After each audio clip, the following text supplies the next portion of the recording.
Hi, everybody. Welcome to Insights 2025. As was mentioned, it's hard to believe next year will be the 40th anniversary of Insights, which began in 1986. I'm Mark Owens, the design director here at the Walker, and I'm pleased to welcome you to this opening lecture. And I also want to thank you all for braving the weather and coming out tonight.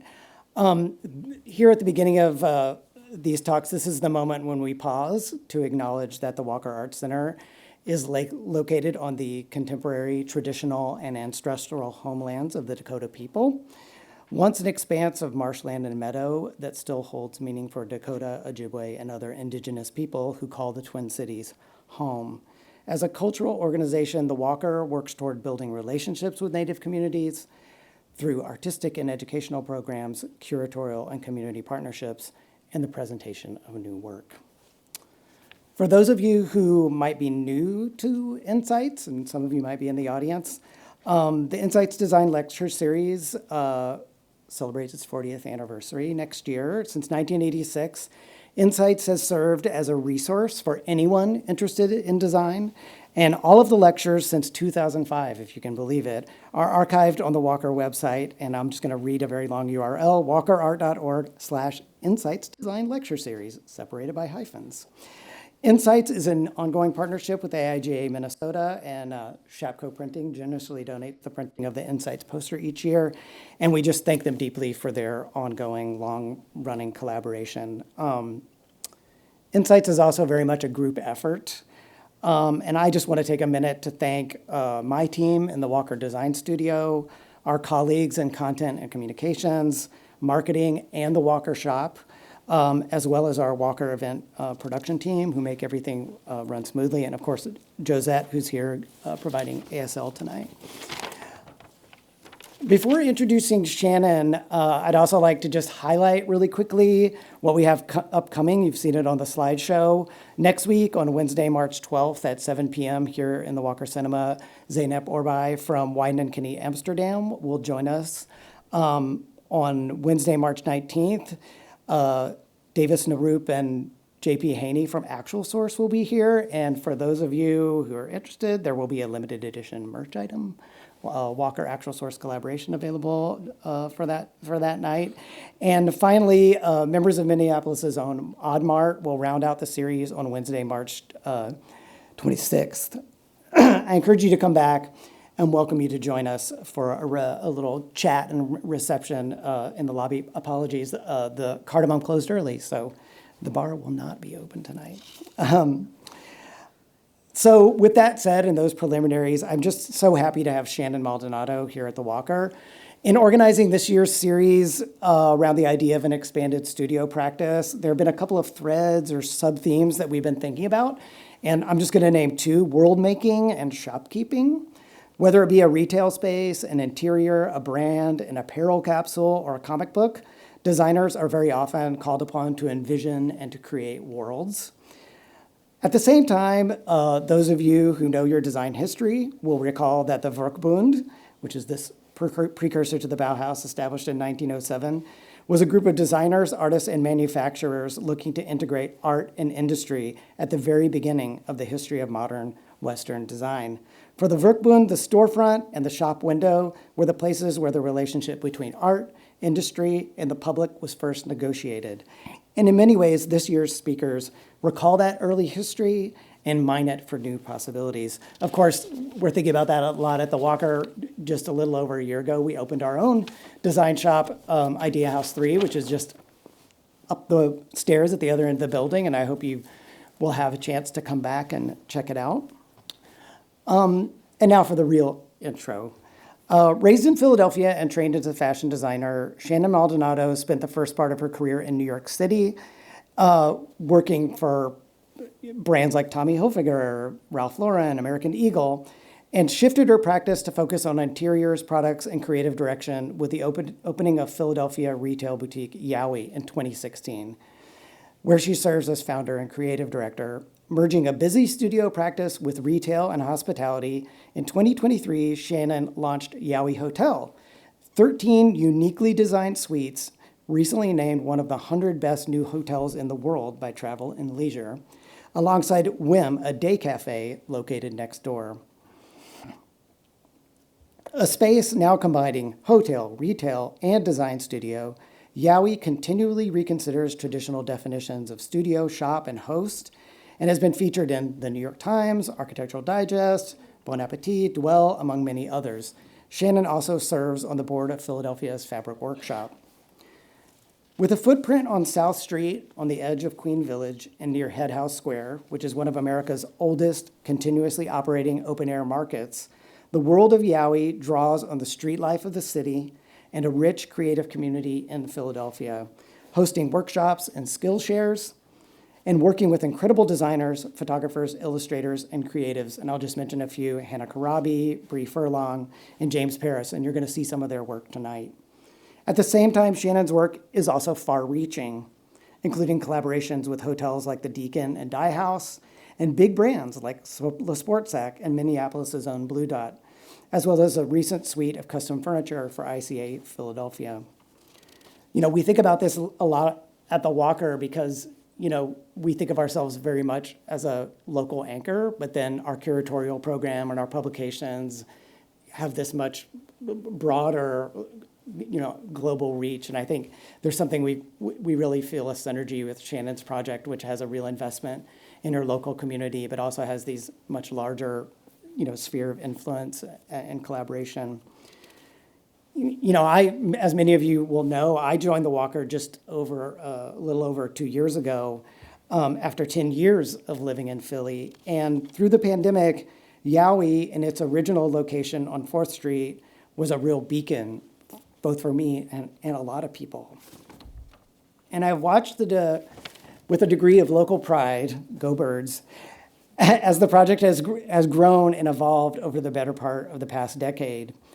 In our current moment, in which social bonds seem to have eroded and the rise of AI and the algorithm fosters a creeping sense of cultural sameness, for me, Shannon's work reminds us of the irreplaceable value both of being a good neighbor and of those design spaces and objects, brick and mortar, IRL, that are shaped by a singular creative vision and where you can go to find inspiration, refuge, and community. So please join me in welcoming Shannon to the stage. That was such a lovely intro. Thank you, Mark. I'm a double Cancer, so I might cry tonight. We'll see if I can hold it together. Thank you so much to the Walker team, to AIGA Minnesota. I'm so honored to be speaking here in front of you and sharing my work with you. This is such an exciting moment for our brand. We're about to turn 9 this summer, and I cannot believe I've been doing this for 9 years, but I'm hoping tonight to share with you that your path does not have to be linear. I do a little bit of everything, and that's always evolving. And I'm also in my early 40s, so Yowie is actually my second career, and I'm always proud to tell people that. So you don't have to know what you're going to do when you're in your early 20s, as most young people I meet think they do. Like I said, I'm sentimental Cancer. I recently did a video where I did not mention my dad, and he was upset with me, so I'm starting off with my parents. They're very important to my practice. My mom was a seamstress. She went to a vocational high school. That's actually where they met. And at the time, she learned how to sew, and she taught me how to sew at a very young age. And that was one of the first things I did was make a lot of my own clothing as a kid. And then my dad, Juan, who goes by John, he's a film lover. He let me watch really crazy movies as a young person. And that is also a big part of my practice that I'll mention later is film and how much it inspires me. But this is us when I was 1 in Philadelphia. As Mark mentioned, I'm from Philly in 1984, so early roots in creativity. And they've also been very supportive of everything I've done over the years. If I'm ever unsure, I always call my mom for a pep talk. And my dad is one of the first people I always call when we get, a piece of press or any recognition. So they're still in my corner always. When I was thinking about talking to you all today, I was thinking about the very early nuggets of what my creativity started to form from and the early things that inspired me as a young person.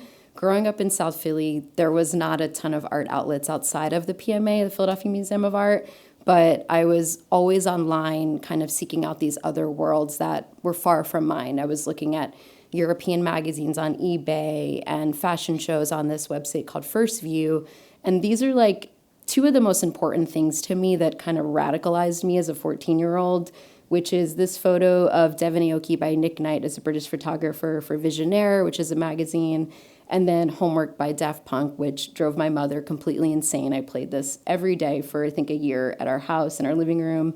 And it just like, these two things to me were things that they felt very foreign to me and I didn't understand them, but I felt very drawn to them and very inspired by them. This photo of Devon is like otherworldly. Is she an alien? Is she a person? It's kind of spooky. It's kind of sexy. And she's wearing Alexander McQueen, which was at the time my favorite design, still is one of my favorite designers. And Daft Punk for me was like a type of music I'd never heard. Electronic music was something that like people were not listening to in Philly that I knew of. And it's just like the layering of sounds, the collage of different samples, how some songs are loud, some sounds are soft. I just fell in love with this album, and these two things kind of, I think, were the beginning of putting me on the path of what my creativity would be. I also, at the same time, was going to the Philadelphia Art Museum as much as possible because, again, like, that was our biggest outlet in Philly. So these are, like, some of the artists that I was most inspired by. I actually saw a piece by Jim Dine today when I was walking around, and it made me really excited to see his work again. But he was an early inspiration for me. Louise Nevelson and her woodwork, Tom Wesselman, Romare Bearden, and just like the playfulness you'll see throughout my work, I think was kind of rooted here in these artists. Mel Ramos, like all these people that kind of played with color, played with cheekiness, Andy Warhol, Romare Bearden's collages, like I feel like this again was just the beginning of what I saw creativity to be and what inspired me and continues to inspire me to this day. So I'm living in Philadelphia as a teenager, getting into fashion, making my own clothes, buying vintage things and cutting them up and bleaching them, and decided I was going to go to FIT in New York. That it was my dream to live in New York at the time. No one in school was doing fashion design, so it felt like I'm going to find my people if I just can get to New York. And I get to New York for school, and my second week of school is 9/11. So then I go back to Philly because I'm kind of freaked out about, this world event that happens. And the same few months that happens, I see this show at ICA in Philadelphia that for me was life-changing, and at the time kind of grounded me back into my own small reality of I want to make clothes. I want to be a designer. This Rudy Geinreich show, Fashion Will Go Out of Fashion, was just so unique at the time. And they haven't since done many clothing shows. I don't know if they've done any. So it also felt like something I hadn't seen at an art museum before in elevating the work of design and fashion and apparel. His work, again, is very playful and fun, pattern-driven, colorful. You'll see throughout this color is the biggest part of my practice. And having a sense of humor and like doing things that are kind of tongue-in-cheek. So Rudy was an early thing that I saw that, again, just like gave me that foundation to know that this is something that I wanted to do. So in college, actually I'll keep stay on Rudy for 1 second. So go to college, as Mark mentioned, I graduate, and kind of just by happenstance, I only end up working for these really large corporate brands. My first job out of school was Tommy Hilfiger. Also the first time I was laid off from a company, so that was pretty traumatizing in your 20s. But just these big brands that had their own kind of language and heritage within like the world. So working at Ralph, I think, was one of the earliest examples I saw of this world building. Everything in the office looked like a Ralph store. Everyone dressed in Ralph Lauren. It was very much a drinking the Kool-Aid situation. And I didn't know at the time how much I thought I wanted that, but I didn't. I kind of started to rebel against like, it was a little too perfect for me, the world in which he created, though I admire him so deeply. And I was only there for about 18 months before I interviewed for this job at American Eagle. And at the time, it was for a brand that they were in the process of creating called 77 Kids. So that brand doesn't exist anymore. But what I got to learn from that is I got to see a brand from ideation to stores to expansion to death. And that was something that was just so interesting to me to see this thing that we all were so excited about. We're creating it. We're working on it every day. We're traveling. We're building this thing. And then we get a new CEO, and he's like, this doesn't make any money. Why is this around? And it's instantly canned. And I think later I looked back, and it informed a lot of what I knew about Yowie or wanted to do with Yowie, where it's like I didn't want it to be about money. I didn't want it to be about numbers. I wanted it to be just something really special and almost like an art project. And I ended up staying there for another 5 years, working in different departments, and honestly learned how to design more strategically as much as creatively, which I think is a really good skill to have. They don't teach you that in school. In school, you're designing these very specific, selfish passion projects, which are wonderful, but they might not have a market or anyone that will be interested in them. And I started to learn how to design for an audience or a customer, which is part of what I do at Yowie. And I also selfishly design a lot of stuff at Yowie, but it was, again, a really informative time. So around 2015, I started to hit a wall. But before that, I was kind of bored and frustrated at work and trying to think of ways to inspire myself. And I started this blog called I Love Hot Dogs on Tumblr. It was a very early Tumblr adopter. I miss the early days of Tumblr. And this had nothing to do with hot dogs, though I do love hot dogs. It was a film blog where I was kind of going through my own version of this ad hoc film school, learning about international film and indie film. And I'd watch these movies and take hundreds of screen caps of my favorite scenes and moments and trying to capture little things in the movies, framing, color, atmosphere, details, fashion even, and did this for 7 years very passionately. It never made a single dollar, but I love doing it. And I do think that it was kind of the beginning of what Yowie became, as this kind of collage of things that I love. But it's a project I look back upon fondly. I did have like a freak out moment in 2014 and just like destroyed it, like got rid of all of it. And I wish I didn't do that. I wish I had saved it somewhere, but everything's, not temporary, so it's fine. But it's a very special project to me. And these are some of my favorite movies pictured as well. So the number one thing people ask me about my brand is where the name Yowie comes from. Yowie it's from British English, but it's really Australian slang for the mythological creature Bigfoot. I have a Google Alerts for our brand, which mostly gives me things like this, which is people saying they've encountered him in the wild. He's very tall and hairy. I hope to see one day. I think that'd be a good full circle moment for the brand, but most of my Google hits are about sightings and not about us, but it's kind of a fun part of the thing. And then there's also a Japanese term for Yowie too, which I'll let you look into, that people always tell me about. But I chose it because it's a word that had no connotation in America, and it has almost this forced upward inflection. Most people say Yowie when they see me or when they hear it, and I thought that was really fun. I love the letter forms.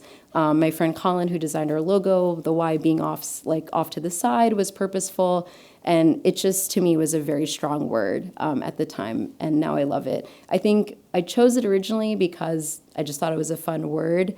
I think now, almost 10 years later, it has a deeper meaning to me in that this creature is always on the go. We don't know if he's real. We don't know if he isn't. You can't quite pin him down, and that's kind of how our practice operates, is we're always doing something different and unexpected. So now I feel like maybe subconsciously it has a deeper meaning, but at the time I just thought it was a really beautiful, fun word. So in 2015, I started to hit a wall at my fashion job and started to dream of what it would be like to start something. I didn't know what it was going to be. Before working at American Eagle specifically, I had never traveled anywhere. It was only the second time I had a passport. I got to go to Florence once in college, but my family's annual trip was to Disneyland in Florida, so I'd never been really out of the country.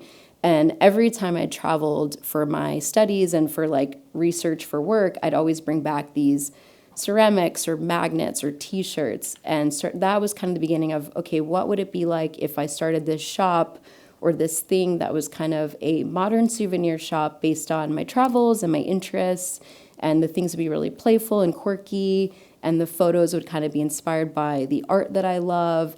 And these are some of the original mood boards that I sent to Colin, who designed our logo. And Colin's gone on to do really amazing things. He goes by Cul-de-sac Studio. If you're ever looking online, he's blown up, but I was his first freelance client. We really did build Yowie together.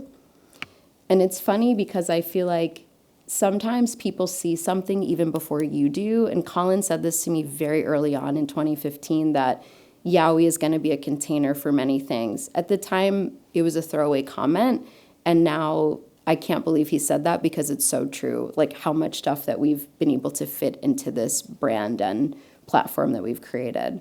So sometimes, like, I don't know, maybe listen, people kind of drop those things on you. You don't think about them till later. I always tell people, yeah, we started really small. So I'm very proud to say we started with just 12 objects online. What I tried to do to set us apart was the objects were all a little different. They were not set up in departments. The copy was really silly and playful. I brought on one of my oldest friends from high school to shoot the photography. We did a bunch of still lifes that are not shown here that kind of reference one of the past boards that I showed you that were just a little more fun and less serious. And I felt like there wasn't yet a space for like unserious home goods or kind of like playful home goods, things that were colorful, more collectible objects versus like utility products. Even though a lot of these things are very functional, I wanted there to be a more artistic lens for what we did. And I had a really great interest at that time and still do in ceramics, which is something I don't have a background in, but have always loved.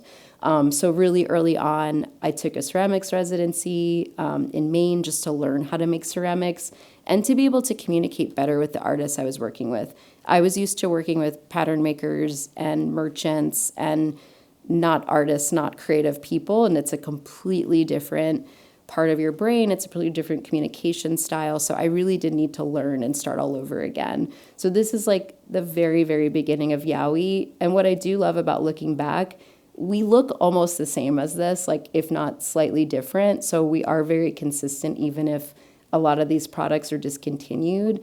The brand has this like consistent look and feel, which I'm very proud of.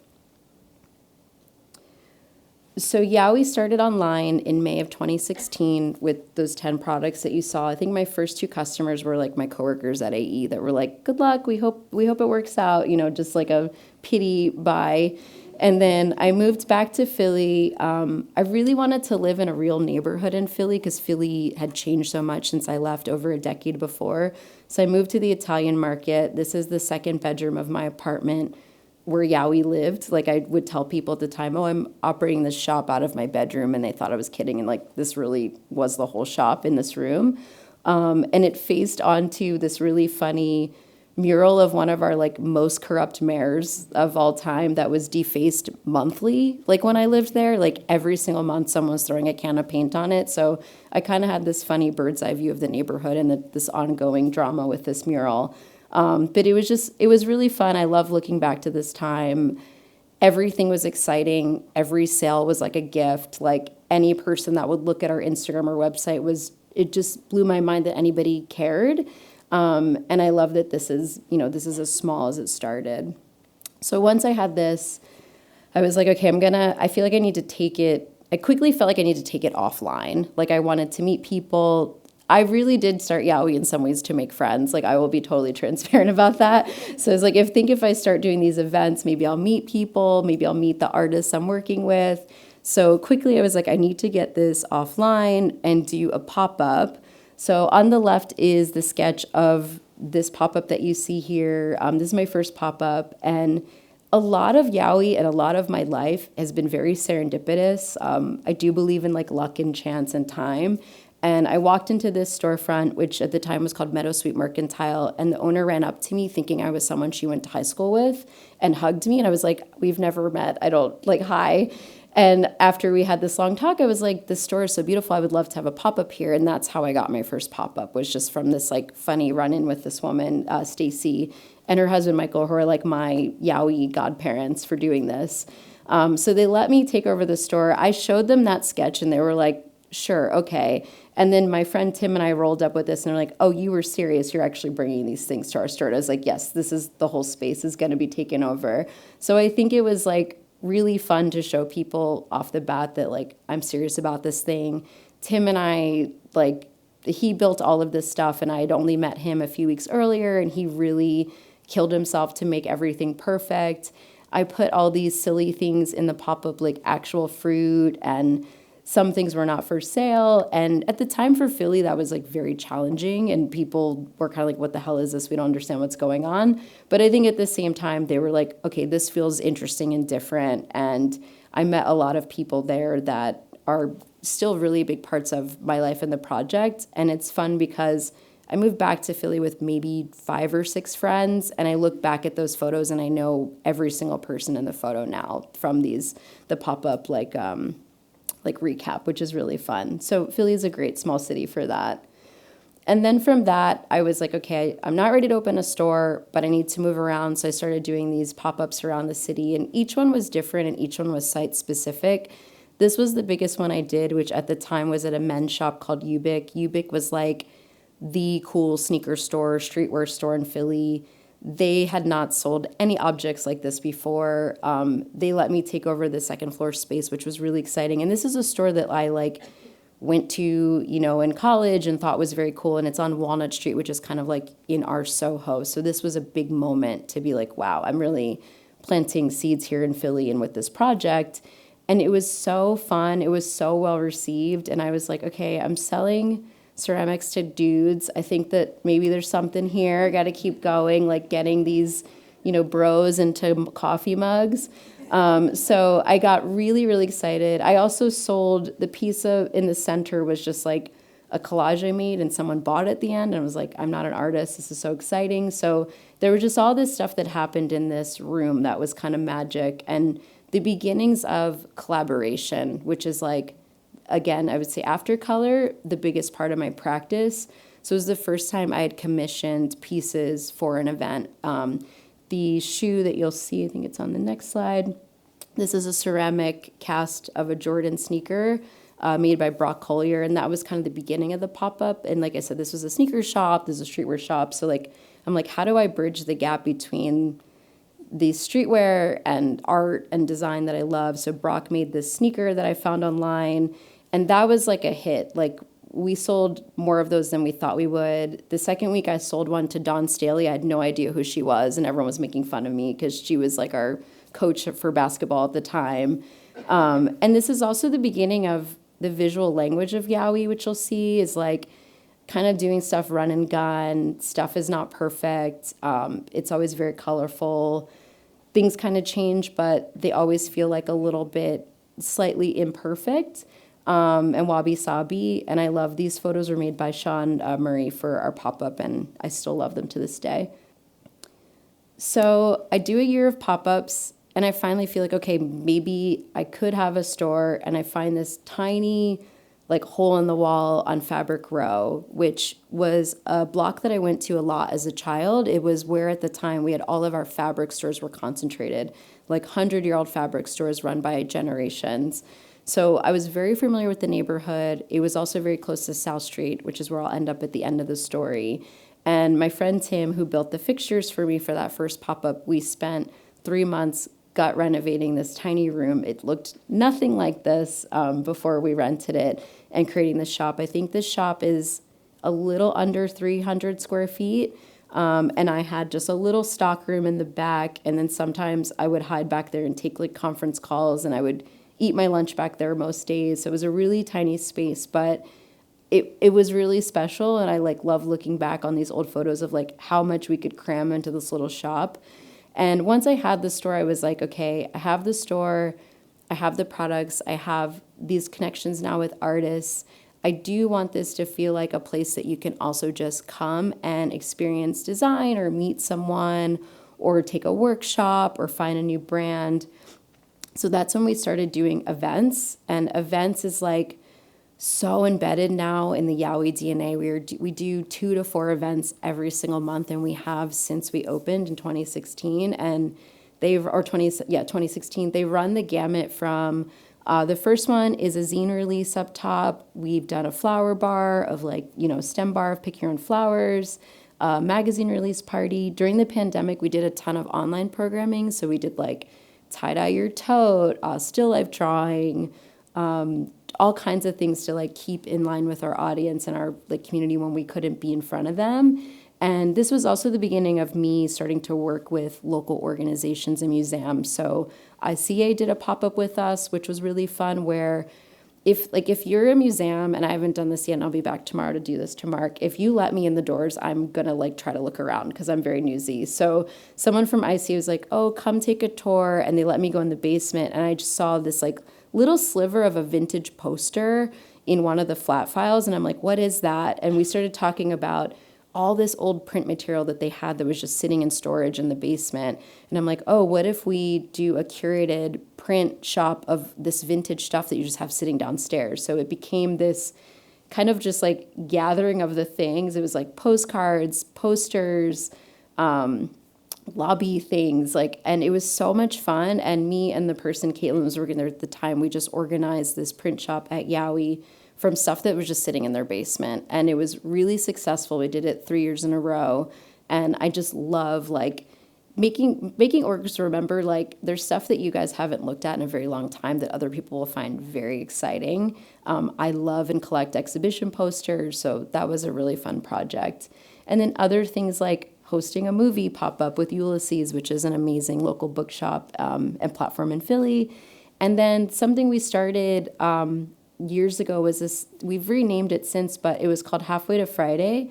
And it was a lunch series that was kind of like a lunch and learn. I also, like, if I can get anyone to give us free food, I will always do that. So when Sweet Green came to the city, I was like, you need to give us salads for this lunch and learn. It was really fun. And just bringing in different speakers. We had an ICA curator come speak. We had other people talk about different parts of their practice. So I love, like, again, bringing in the Skillshare part. And then this dish at the end is one of our very first events that we did. We were across the street from this amazing kind of like farm-to-table restaurant in Philly called Southwark. I was like, I'm going to blank on it.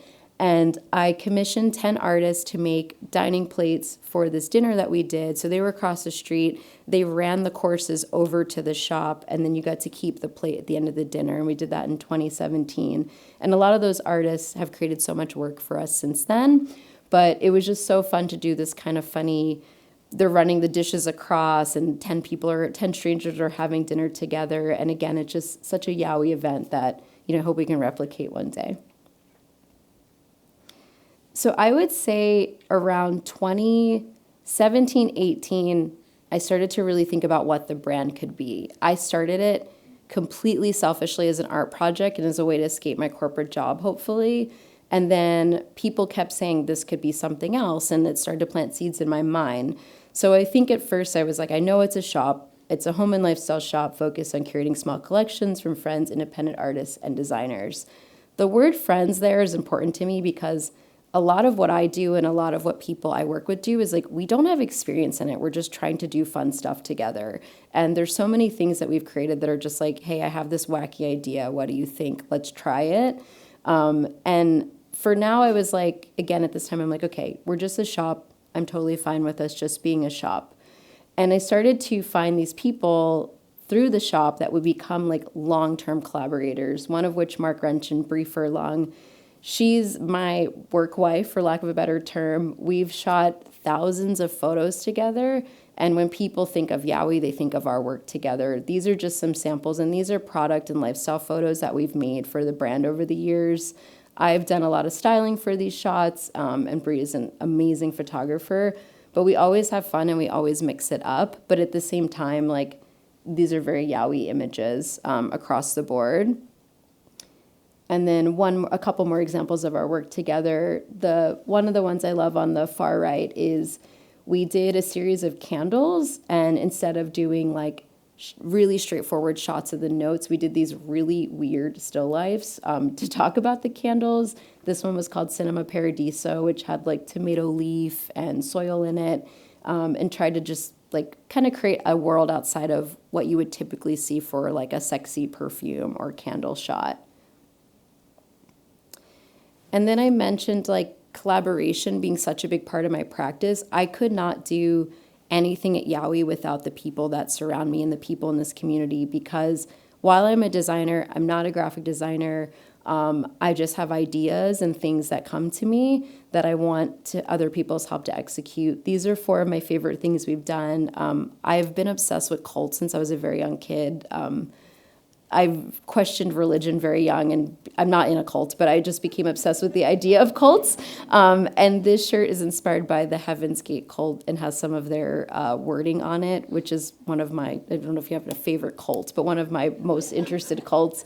And that one was really fun because people that bought it had no idea that it was related, and I kind of love Trojan horsing in these wacky ideas that I have into our products.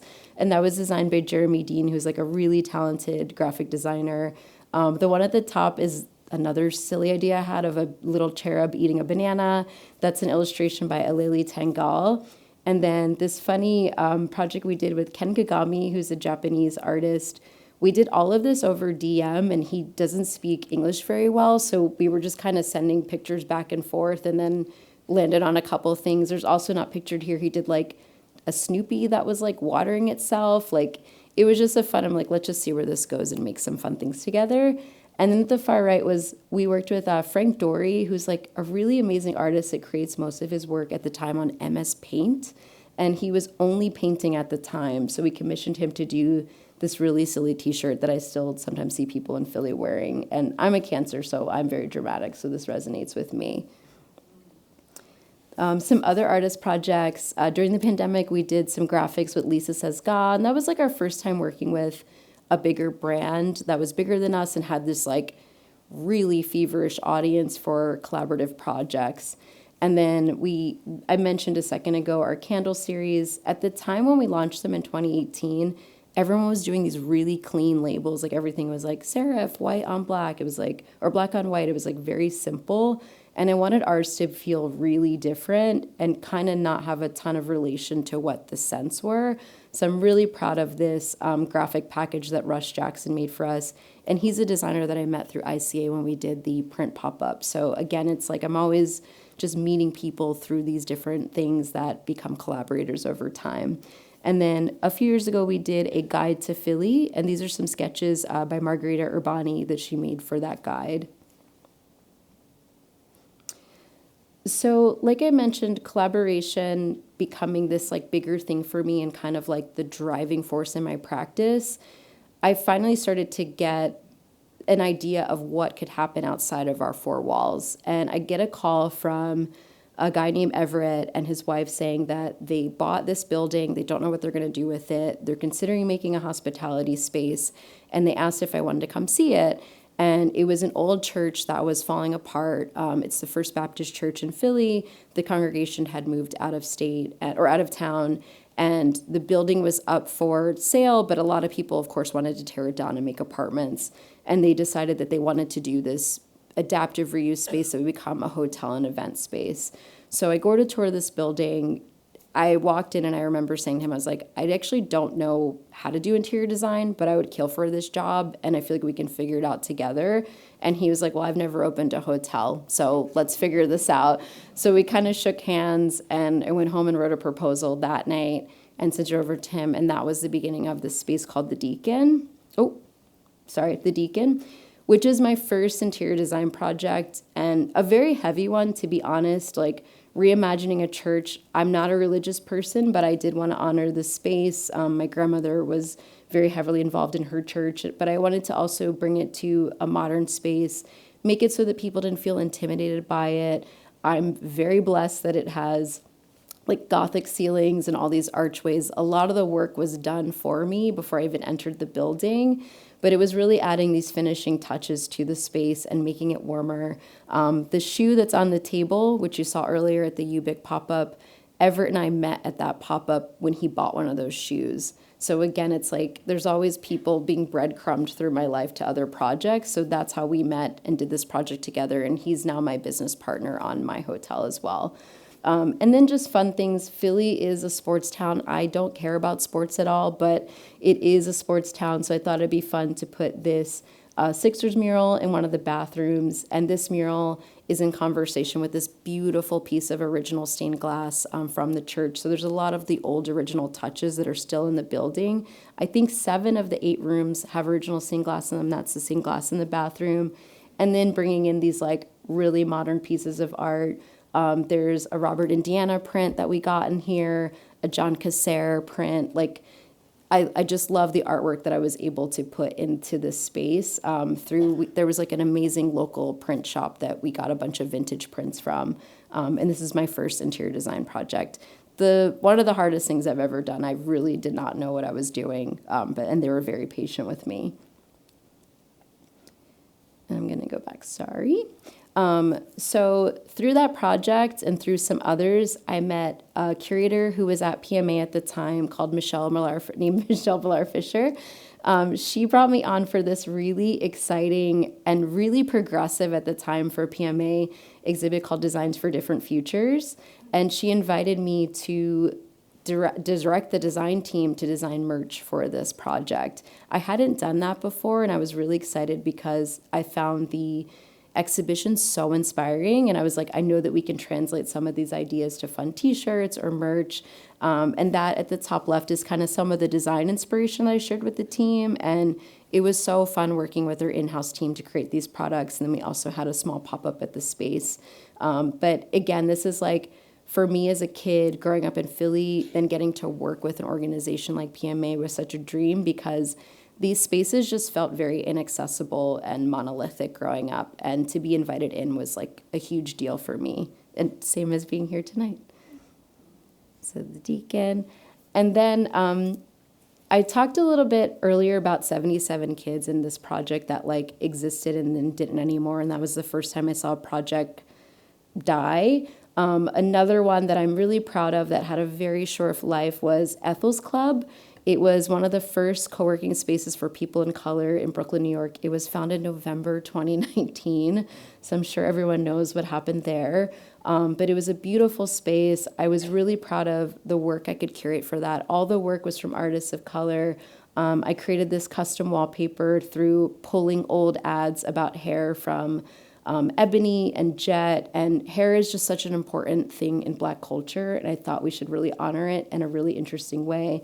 So I love that was one of the phone booth rooms, and then just like these little gathering spaces that were just really warm and welcoming. I think I didn't realize until I had my own space how often people of color don't feel welcome into spaces that feel modernly designed. And for me, when I met Naj, the founder, she was like, I really want this to feel like my grandmother's house or my grandmother's living room. And I found a way, I think, to bridge that gap, to not feel too, specific, but also give that warmth. And then add these little Easter eggs, like the communal stairs at the bottom is inspired by the Egyptian Sphinx. And then, like I mentioned, all of the art was from artists of color or African art that I found. And it's a space I'm really proud of, even though it does not exist anymore. It closed in 2021. So my second longest collaborator is James Paris. Him and Bree are like unofficial members of my team. They're two people that I call anytime I need a photo or a graphic. James is someone who I'm so proud to see him grow as a designer. He's currently full-time at the PMA, but he's someone I can call to make anything. And he's done a lot of graphic work for us. He has a really good eye, and he also helped us create really fun assets and collateral for the hotel. So we are on a busy street called South Street in Philly. On the weekends in the summertime, it can be a little noisy, so we do have earplugs in every room. So we have that Busy City Old Building sign, like our little staff-only sign. This postcard we've been sending around since we launched, and people love it. That's what our building looks like, which you'll see in a moment. And then James and I have made, this is a sample of like so many things we've made across the board for graphics and different assets and fun things. And we always just try to have fun with it. I have like a brand identity that we're supposed to stick within, but I don't really go by those rules. We're always mixing up our word mark, and it's really fun to me to do that. So 2020, I think it was March, we had to close our store, like by, everyone was forced to close their store. And I started to think of how we could keep in touch with the people that we're used to, as Mark mentioned, like coming to the store every week. Like, I don't think people realize that retail spaces are community spaces. They are third spaces where people come to be inspired or chat or take a break from their day. And I knew right away that people were going to be missing that. And we started doing the workshop series that I mentioned that was all virtual. And then we also were like, how can we release a product that speaks to this time? We're all inside, but we still want to feel good. We still want to have fun. So we created this line of sweats that is the biggest thing we've ever done. It was kind of crazy. It was a moment for sure. And then Bree and I got together, even though it was COVID, and we're like, we'd love to shoot these in a fun way. And I've always been inspired by this Bo Jackson campaign from Nike. But obviously, we're not outside playing sports. We're mostly inside overthinking our thoughts at that time. So we shot our beautiful model doing just all kinds of fun things at home on this background. And that was just like a fun moment for us to like be reminded, and for me to be reminded, okay, we're not dead yet. Like, we have to keep doing stuff. We have to stay in communication with the people that like what we're doing. But it was a challenging time. And I was even used to having the store. Like, I'm not good at working from home. I need to leave my house. I need to go to the store. So I would sit in the store even alone and just kind of be there with my thoughts and trying to figure out what to do. But it was also a good time for us to like jump into action. So any artist that I could get to that had a studio space, we were still ordering stuff from them. We were still making stuff. My husband and I were hand delivering packages to people in the neighborhood. We were doing these outside meetups. Like, I was like not ready to give up, even though at the time it was like the scariest thing to not know what was going to happen or if we were ever even honestly going to be able to open again. So 2020 ironically ended up being our biggest year. And a few things that we did during that time was raise money for other organizations. So there's a shirt that's not shown here that I made from, I love royalty-free clip art. It's like one of my favorite things. I have hundreds of them on my desktop and in my folders. And I made this royalty-free clip art fundraiser tee, and we raised $10,000 in 2 days that we gave to 10 local Black organizations. And I was really proud of that moment of being able to just like mobilize where I could, because I didn't feel like there was a ton that I could do, but that was one way to use our space and our platform to make sure people were getting eyes on these orgs that needed help at the time. So the team behind the Deacon, my first project, ended up buying another space in Providence, Rhode Island, and all of their spaces are adaptive reuse, which is part of why I love working with them. So this was an old wool mill that then became a home for 2 architects. And then they decided they wanted to move further outside of Providence. So it became Dye House, which is a 4-bedroom hotel and event space in Providence, Rhode Island, if you're ever up there. So this was another space of me trying to use what was there, but also obviously put my own touch on it. I was trying to think of what would it be like if someone that was really into art took over a English bed and breakfast in Providence, Rhode Island. So there's modern things, like this pressed iron chair or metal chair, but there's also these wishbone chairs that we got from a really amazing local maker. So just trying to like merge those 2 worlds of old and new is very important to me. And then, I love ceramics. So we have a ceramic wall of plates, which is really beautiful in the space. And then our like mural in one of the bedrooms. But I just think it's been so fun working on these projects because they're so outside of my comfort zone in a way that I just like run towards. I'm not trained as an interior designer. I'm trained to make clothing and draw things, but I know that I love curating things. I know I love bringing things together. I know I love color. So every project, I'm just kind of baptism by fire and learning as I go. And very, very lucky to have partners that let me do that. They called me the light witch on my second project because I was always messing up lighting placements. I've gotten much better, but like they were very patient with me about how I was learning as I go. This is my first project of getting into product design, which again is something I'm not trained in.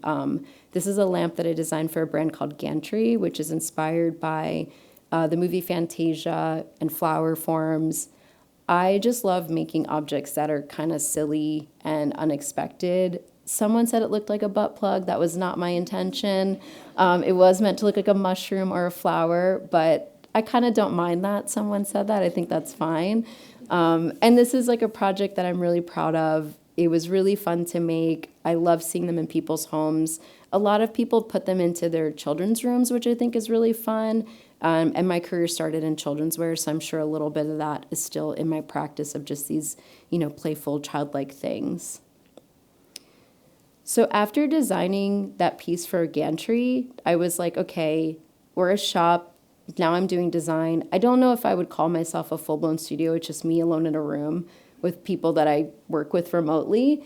And then the seed started to be planted for hospitality. And that really did come from a conversation with my now partner, Everett, of he had seen from my first pop-up at Ubic to now of like this world that I was creating under Yowie and all these people I was working with and the artist community that was growing around me.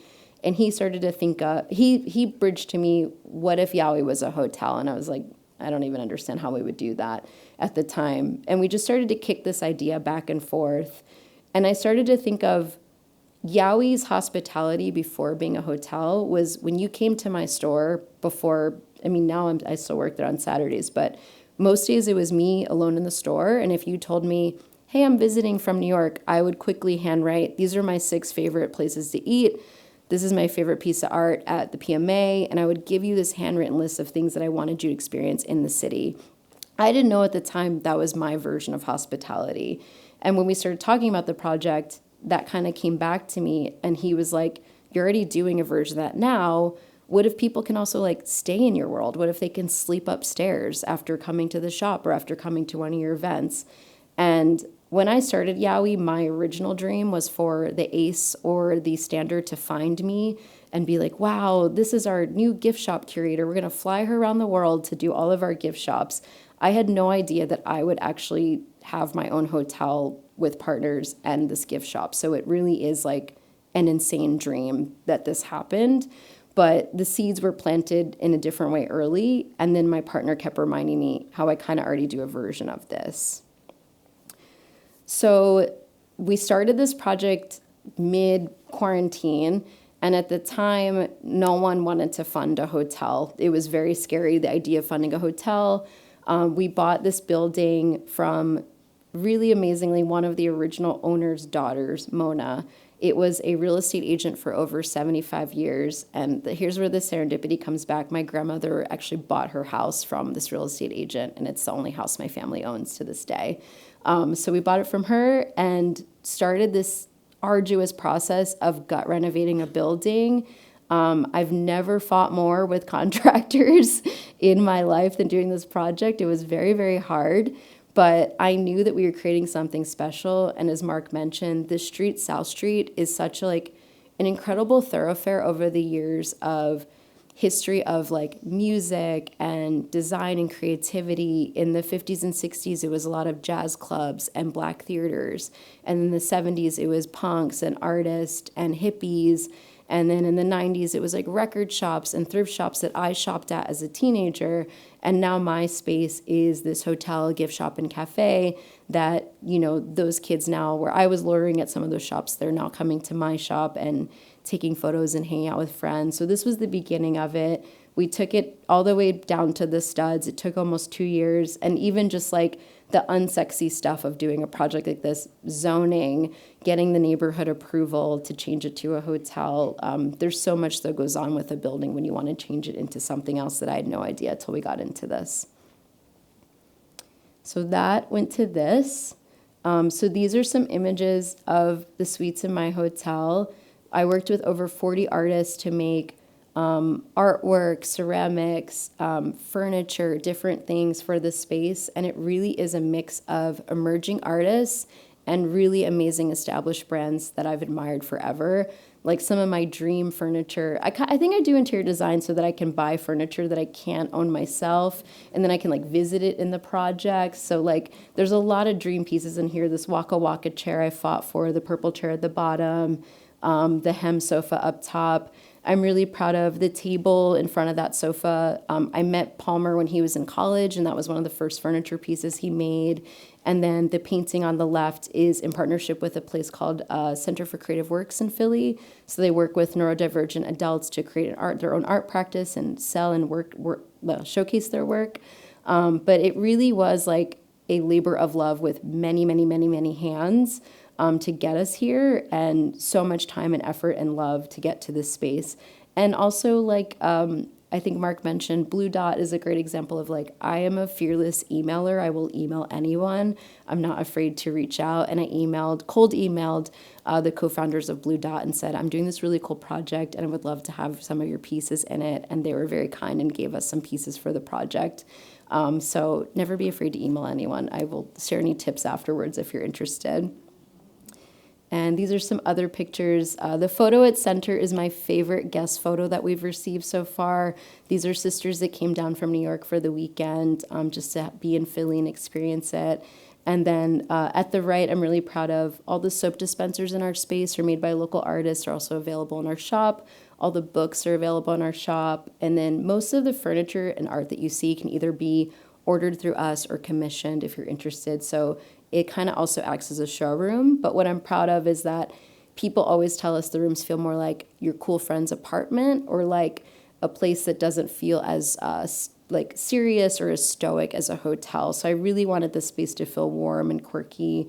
That sofa is a vintage sofa, so there's also a mix of old and new in there that's reupholstered. But yeah, really proud. This is my biggest project to date, Yowie Hotel. If you're ever in Philly, please come stay with us. And then a few of the last design projects I did. So attached to our hotel is a cafe called Whim. This is another example, unfortunately, of a brand being sunsetted. So Whim is a project I did with Hannah Karabi and James, my long-term collaborator. And the name was inspired by Vim vendors, but I wanted the idea of whim coming by on a whim, but that different spelling. And just these kind of like blocky letters, playful iconography, kind of, I would say, almost like a lightly inspired by squirrel. We had like these amazing toasts and salads and something that at the time like was not happening in Philly. We have a lot of delicious but fried food in Philly and wanted something a little more healthier and easier.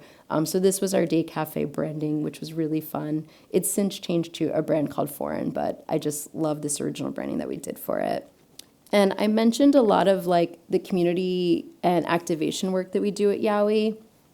It started finally, I would say, in the last few years that bigger brands are thinking, okay, we need to do something outside of just a product release. We need to really go to cities and meet with people on the ground and build these relationships. And we got this call from New Balance and Hypebeast.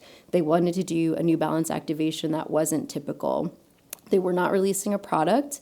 They just wanted to bring us on to create an all-day activation, which was really fun for me to do because now I'm able to like tap into my community and kind of get everyone involved in this project and get them paid well, which is like my favorite thing to do is to get artists paid well.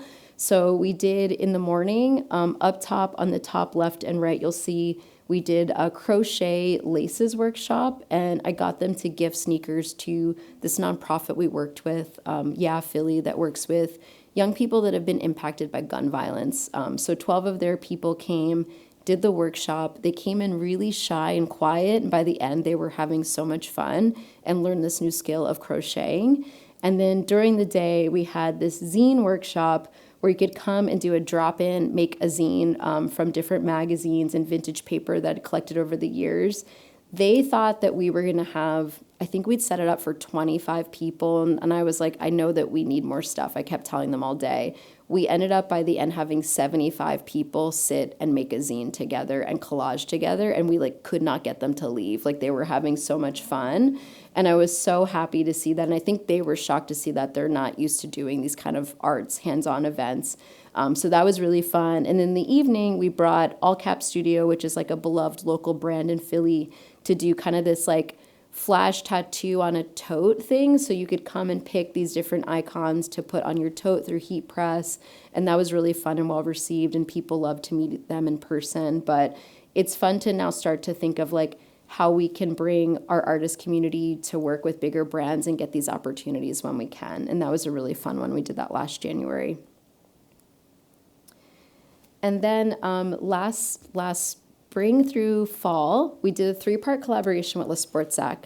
And Le Sportsac is a brand I've followed since I was a teenager. I've been obsessed with their bags since I was a kid. And I will tell you, like, one of my anecdotes from this is that I reached out, I got this collaboration through DMing someone in between me and the CEO. I'm telling you guys, like, don't be afraid to reach out to people.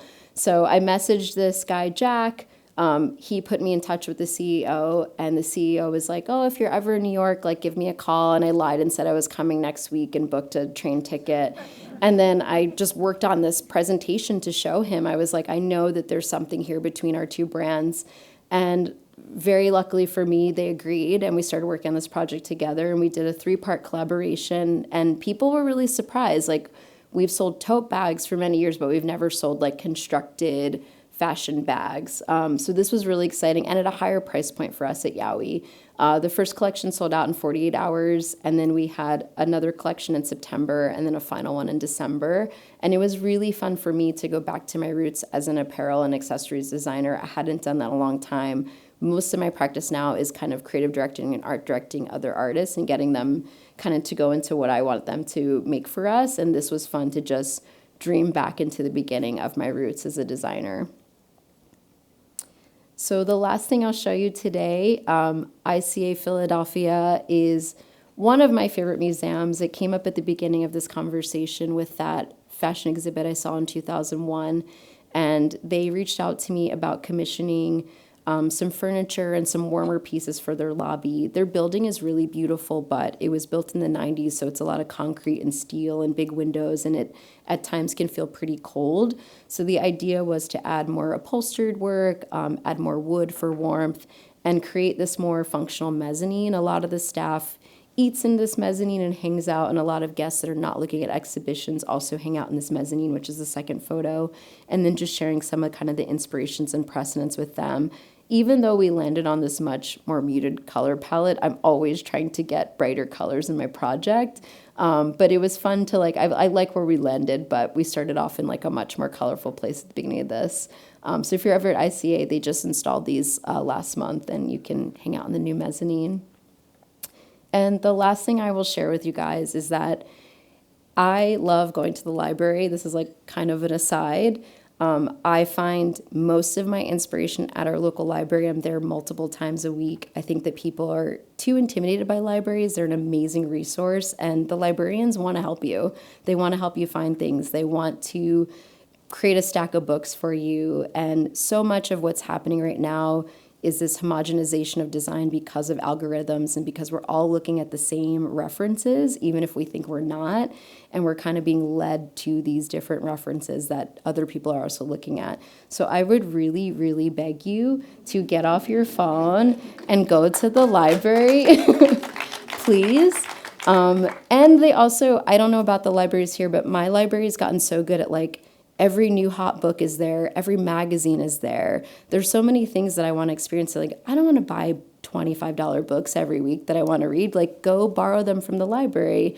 They also have a lot of events and different things, but I really do think it's really important for people to find their own references and find their own inspiration. And I get asked so often where I find inspiration, and it's at the library. That is my secret sauce, is that I hang out at the library all the time. I'm always there. So thank you so much. If you're ever in Philly, this is our address. Please come see us. We'd love for you to stay with us. And if not, come hang out in our store. And you can find us online at Hello Yowie, and our Instagram and Pinterest is Hello Yowie as well. Thank you so much for having me tonight. It's really fun to share.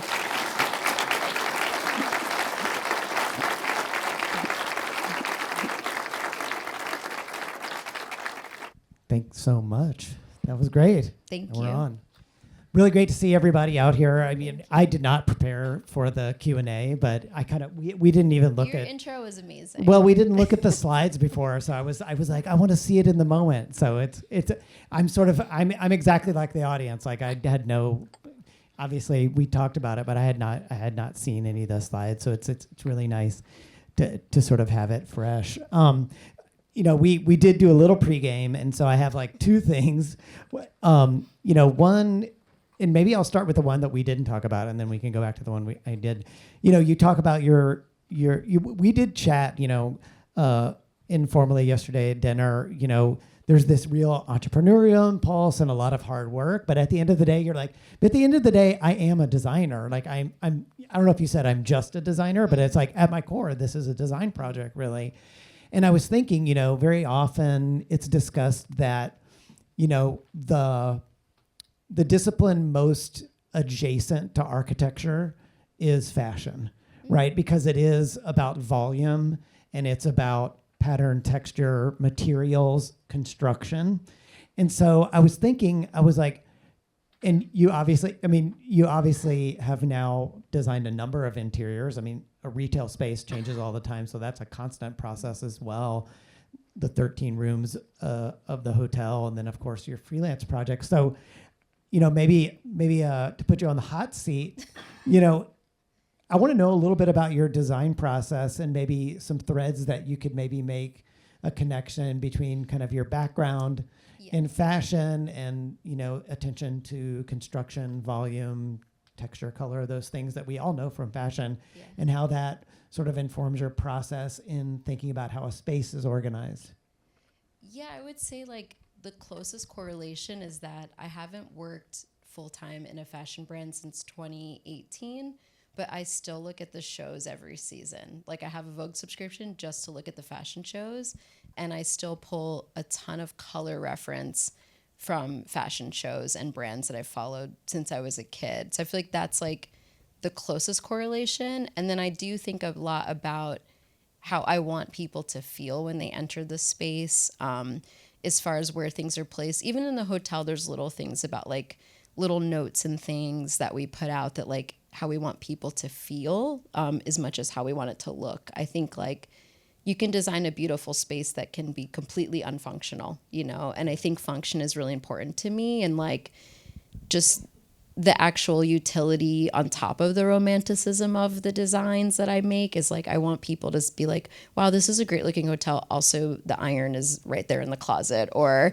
there's a note like telling me to go get these French fries down the street and say hi to Shaq at the bar. Like I want those two things to work in tandem, but I do think it's mixing that romance with the utility. And that is a lot of what the fashion I did was like American sportswear is like, you're telling a story, but hopefully it fits well. That's how you get people to keep buying things, is that it makes you feel good or look good at the end of the day. Yeah. I think that's a great connection. We also talked a little bit about, I spent a decade in Philadelphia. I think a lot about the synergies between Minneapolis and Philadelphia because I've been here now for 2 years, and a metropolitan area of a certain scale and of a certain kind of layout. And I wanted you to talk a little bit about not only the sort of creative ecology or the cultural ecology of Philadelphia as a place, which has like incredible museums like the PMA, places like the Fabric Workshop, which are just like real gems. But then there are also places like Ulysses, or I know one of my favorite places and on adjacent to your old space, Brickbat Books, was just as like this impeccably curated used bookstore that I would go to also. Talk about a little bit about, the sort of creative ecology and maybe the city. Yeah. And then we also talked, it was funny about how you take the bus. And yes, so, and I don't and have a that's driver's like license. your experience of your sort of locality in that way. Yeah. I don't have a driver's license, which kind of just happened. I grew up in Philly and then I moved to New York, and then I blinked and I was like 35 and didn't know how to drive. Yeah. And now I'm 41 and don't know how to drive, and I don't know if I care. But I think that Philly, part of the reason I started Yowie in Philly is that New York, for a project like what I was trying to do, felt so unattainable. I remember a friend of a friend at the time had a store in Greenpoint, and her rent was $10,000. And I was like, I'm not going to sell $10,000 in these like wacky products. There's just no way. And I felt like part of the allure of Philly was that it was a place that I grew up in, but I knew that it was going to be different, and that was a challenge. And then I also felt like I could make mistakes there because the stakes were not as high financially. And I think that Philly is still that place in many ways where like you can do a weird project and people will come out and maybe you lose a couple $100, but you're not like bankrupting yourself to do this cool art project. And there are so many people doing interesting things that are like in conversation, like Ulysses, the team, they're friends of mine. I love what they do. We do something similar and something so differently, but like we share people and community that like love what we're doing. And there's so many spaces like that in Philly that are like just young people trying things. And I think that that's what keeps me excited about it, is there's always like a person opening a new gallery or like doing a weird performance art thing. Like there's just always something happening. And I think the accessibility of the city is very helpful, and it's not that big. So it's like most of it's happening, kind of in a few neighborhoods if you know and it's a lot of word of mouth. Philly is a flyer town. Like you will see a party event like on a pole and you will actually go to that event versus like an Instagram post. Like it's very analog in that way. And I love that. Like people every day are coming in like, can I leave my flyer for my band thing here? And we're like, sure. Like it's like that. And I think that that's what keeps it for me very inspiring, is that there's always people moving there, trying things the same way I did, 9 years ago. I was like, okay, I'm going to try this thing and see where it goes. You have the ability to do that there because the stakes are a little lower, mainly financially. And also people are just like open to new stuff, which is cool. Yeah, there's a kind of like reckless energy there that There's is a like, very big DIY scene. Yes. For better or for worse. Yeah. We talked also, I mean, I'm very interested in this idea of like being a good neighbor, and you have this favorite postcard, which is like, it comes in your bag, which is like, we want to be your favorite neighbor, take 10% off like your next purchase or whatever, which I think is like both smart marketing, but like such a generous gesture.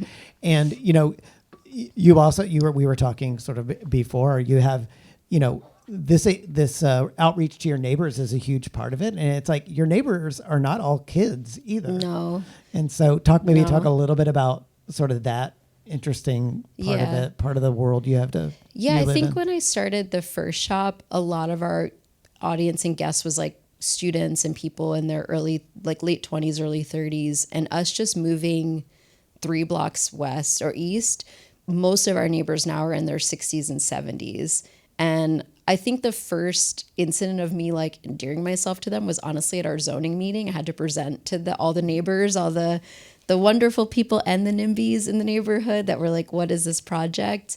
And I think they saw very quickly that I really cared. I'm from the neighborhood. Like I've had the store is supporting artists and makers and small brands.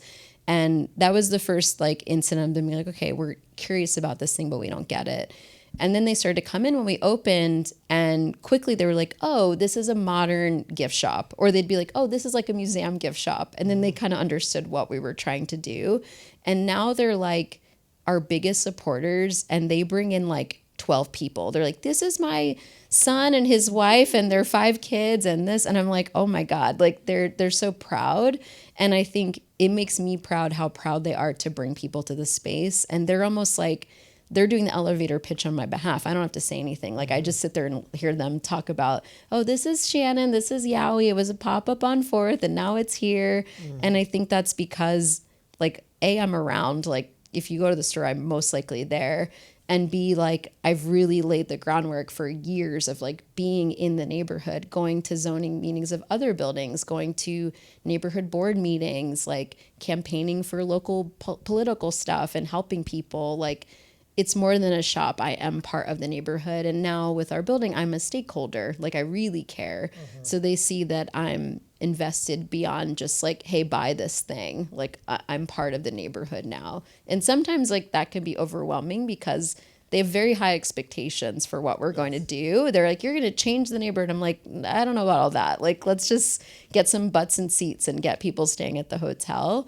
But I appreciate at the same time that they believe that we have the power to do that. That's pretty incredible.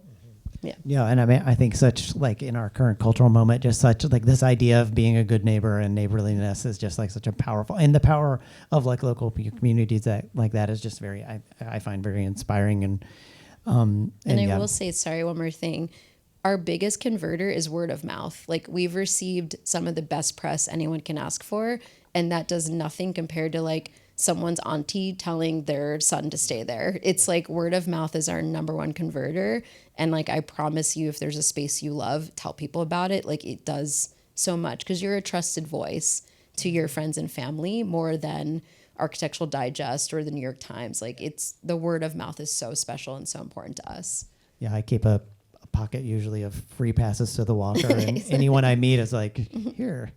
I'm gonna open up to the audience because I know other people have questions. And yeah, we'll take a handful of questions and then adjourn for some socializing. Just all the time. Yeah. Do we have mics coming around? I think we usually do. I felt like I saw bananas. I love bananas. Could you give us a little history of your It's bananas? really silly. It's one of my best friends, Malia. When we first met, she just called me Banana. Instead of Shannon, she's like, your nickname's Banana. And yellow is my favorite color. And my mom is wearing yellow on the first slide. But like, I don't even know how, I think that's how it started, was the bananas. But yeah, we had bananas in the first pop-up. I have the cherub eating the banana. I don't know. I wish I had a deeper story, but I think it's from my friend Malia nicknaming me Banana. Yeah. And she still calls me that. And that was like 15 years ago. She made up that nickname. Yeah. Is it on? Oh. So when it comes to... Wait, I can't see. Where, can you raise your Hi. hand? Ah, hi. It's actually from the emails, by the way. Oh, hi. When it comes to your approach towards like partnering with an artist or a different brand, like sometimes for me, I get really intimidated about like, okay, I need to have XYZ details, how much pieces of the deck I need to have like put together. How do you kind of like get past that? Or like, I'm curious about how much of that planning and detail that you put in beforehand, or how much do you let that just become organic in the collaboration? Yeah. I would say I usually don't reach out to someone unless I have, even if it's like a vague idea or just like a little bit of an idea what I want us to do together.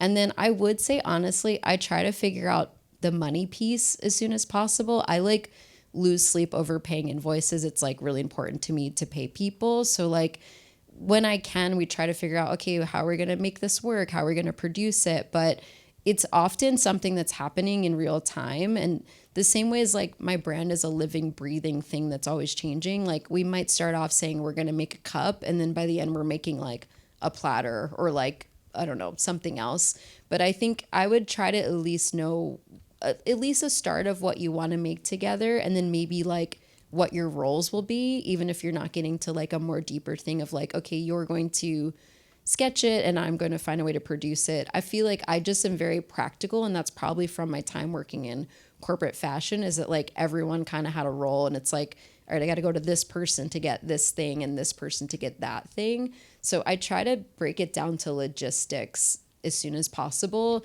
because then I think once that's settled, you can do the fun part, which is the creative part, versus like trying to figure that out later has always been a bigger challenge to me. And like, let stuff change and evolve. Like once you actually start working on it, it might not be what you thought it was going to be in the beginning. And sometimes those are like even more interesting than what we started making together. Of course, I'll see you after. Hi, I'm Megan. I was just curious. I think you said you guys had dinner yesterday. Where'd you go? Moto I? Moto 1, Moto I? Yeah, Moto I. Yeah. It's like a Sorry, it's my first time here. low key ramen spot, and then it was really nice when we walked in, and then it was like slushy rain when we like left. Awesome. Thanks. I'll have to check it out.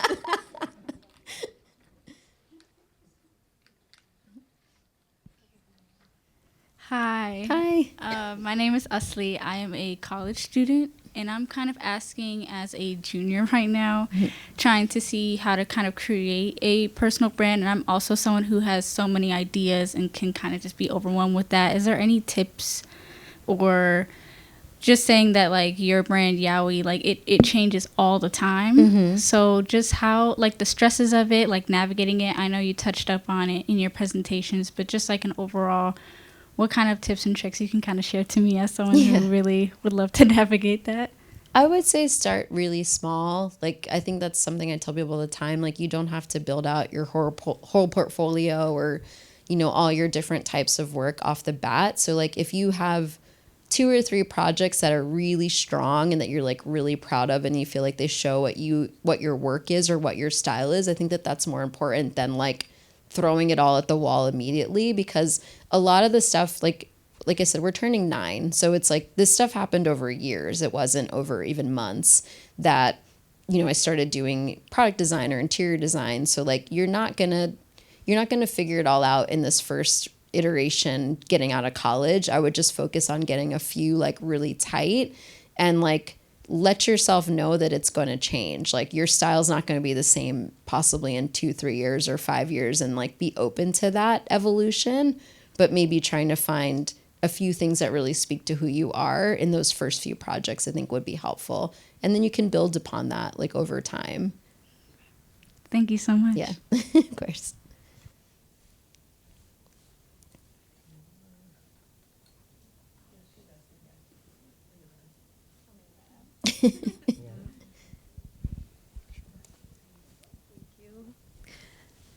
Thank you so much for coming here today. Truly enjoyed the lecture and also just a huge source of inspiration. I love the fact that you brought up Philly being a place that fosters testing new ideas and the opportunity to just see if things take off, or, you know, also just bring people together.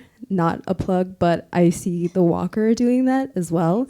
I lived in New York City for 8 years, have a very similar background in fashion, and now being here, seeing the city change so much. And so it's incredible to be connected in the community, seeing it evolve, and also seeing very similar activations show up here. So thank you so much for speaking for that. But my question is, sorry, I got nervous out of nowhere. My question is, we've seen Yowie expand from, you know, idea to design to product and hospitality space. Top of mind, is there a medium or an activation experience that is unique to the brand that you'd like to explore? I think I've shared a lot of them. I think I'll talk about what's next. I think what's next for us is to make more of our own products. I get asked a lot if we're going to open more spaces. I never want to open a hotel again. I think one is enough. I've aged so much during that project, and like it was so stressful. But I want to make more products and projects and like kind of initiatives. And then I really have enjoyed, this is my third nonprofit board I've sat on, and I've really loved taking like what I've learned to nonprofits, which is a totally different world, and kind of like trying to give them some of that entrepreneurial spirit, like is really important to me for organizations. So I don't know, like a lot of my favorite things I shared with you guys tonight, but I think it's really like the little things that remind me, like when Mark keeps talking about the neighborhood stuff, it's like there are people, I ran into this family last week, like I've watched their child grow up. Like I met her when she was 4 and now she's like a teenager, and I'm like, oh my God, Noelle, you're a woman. Like it's like those are the things that you forget when you're running a store, is that you become a part of people's lives, and like you become their stop when they're in the city if they moved away. And like I think that's the bigger piece that I think about often versus like the amazing fun parties we throw, or you know, things like that. I'm trying to think of a more recent one. We did a project in December with Nike and Phaidon that was really cool and really fun to produce, like a launch for this book about women athletes and women's sportswear with them. And that was like really, really fun. But again, it's like the little stuff is what keeps me going, is like just the interactions, or watching kids like go through school and then get their first job and come and check in. Mark, who I didn't talk about Mark on the slides, but like I met him in college, and he's like high up at Bon Appetit now, and he was like my intern in 2017, you know. So it's stuff like that that I think is really special about owning a space, is you forget how many people what you're doing affects in all these little ways, and how it affects you. Like I'm very sentimental and very proud to be a part of the neighborhood in that way. Absolutely. Thank you. Of course. Do we have one more? I know it's 8:30. Yeah, sorry, we're running so long, guys. I'm here, so I'm happy to talk after too. Yeah. Can you hear me? Yeah. Oh, there we go. You talked about the importance of word of mouth and curating new customers when you have a shop. But I was curious, like when you first started online and then those pop-ups, how did you acquire your customer at that point? Like, were you putting flyers in at people's I was, shops? Okay. and I was going to everybody else's events. So I'm like, in the beginning, I'm my own street team. So I'm just going to everyone's art opening and being, hey, I'm doing this thing. I'm doing this pop-up. You should come. Like I'm being that annoying person telling everyone about the thing I'm doing. The same way now people do that for me and for my team, and my team does that as well. But like I was just talking about it anywhere I can. And I was putting flyers in coffee shops and putting postcards and things, and just spreading the word in every way. We definitely started, I think, at the beginning of Instagram. It was much smaller then, but we were like posting things we were doing on Instagram and sharing them in like an email newsletter. But it was mostly me just like pounding the pavement and talking to people about what I was creating. And I still do that to this day. It's like when I go out to art openings, people are like, what's new with Yowie? What's going on? I'm still doing that. That never ends. It's just different now. But like, I became very comfortable very early talking about my project. And I think that is also something that you don't really learn in art school. Like, you learn how to do like a crit and like tell your classmates about your work, but you don't know how to like kind of proudly talk about this thing you're working on. And I think I got that from my time in fashion, because working at corporate companies, I had to present my designs in front of a room of like 40 people every single month. And half the time the meetings didn't go well. So you get used to like public speaking and presenting your work in that way. And it made it so that I'm not really afraid to talk about it anymore. And I'm not shy about it. And I would say, like, if you have that and you like try to get out of your head, because it's almost like that old adage of like, if you don't seem like you believe it, then why should I believe it? So I'm like Yowie's stage mom, Yowie's biggest supporter, Yowie's #1 fan. It is my child if I had a child, and I talk about it proudly in that way, and that gets other people excited about it. And I still do that all the time. I did it tonight. Yeah. Well, I just want to thank you once again. Thank you. And Thanks, please join us everyone. outside. Yeah, thank you so much for coming. Yeah, thanks Seriously. to all of you as well. Yeah, amazing.